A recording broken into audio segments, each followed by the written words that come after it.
মোফাজ্জল করিম, আপনার কাছ থেকে একটু শুনতে চাই, সেটি হচ্ছে কূটনীতিটা নিয়ে আমরা একটু আলোচনা করতে চাই, মানে ডিপ্লোমেসিটা নিয়ে আলোচনা করতে চাই। এই সরকারের ডিপ্লোমেসিটা আপনি কেমন দেখছেন? সরকারের ডিপ্লোমেসিটা বিশেষ করে বায়োল্যাটারাল রিলেশনশিপ গুলো, ইন্ডিয়ার সাথে বলেন, চায়নার সাথে বলেন, মার্কিন যুক্তরাষ্ট্রের সাথেও যদি বলেন, যে প্রথম 6 মাসে কি সিমটম দিল?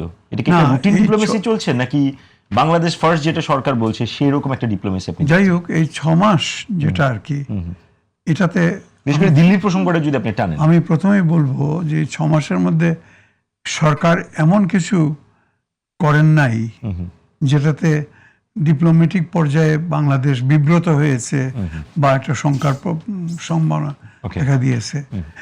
যে এটা ছিল আপনার ইকুইলিব্রিয়াম ছিল, ইকুইলিব্রিয়াম, জি স্যার, টাং টুইস্টিং, কোনো অসুবিধা নেই। ইকুইলিব্রিয়াম যেটা ছিল সেটা মোটামুটি বজায় আছে।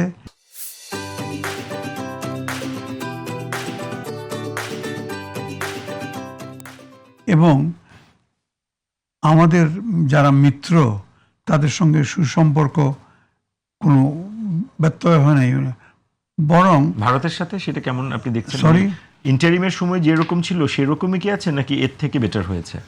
এই 6 মাসের মধ্যে এটা চট করে একটা ডিপ্লোম্যাটিক রিলেশন ভালোর দিকে না খারাপ দিকে মূল্যায়ন করা একটু কঠিন। কিন্তু কিছু তো ভিজিবল আমরা ইন্ডিকেটর দেখেছি, কিন্তু খারাপের দিকে যে যায় নাই সেটাই হচ্ছে বড় কথা। বা কারোর সঙ্গে আমাদের সম্পর্ক বিনষ্ট হয় নাই।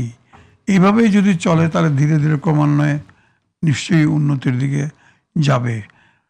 আর মুরব্বী যারা আছেন ইয়েতে, আন্তর্জাতিক অঙ্গনে, সেই মুরব্বীদের সঙ্গেও সম্পর্ক খারাপ একটা হয় নাই এখন পর্যন্ত।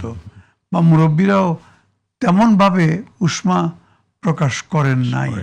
তেমনভাবে বললাম এই জন্যে মাঝে মাঝে আবার আমাদের বড় সাহেব উনি ট্রাম্প কার্ড ছাড়েন, এমনভাবে ছাড়েন মনে হয় যেন কিছু একটা করে বসবেন আর কি।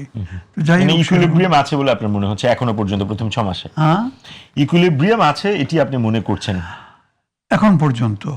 এবং এটা খারাপের কোনো লক্ষণ দেখছি না।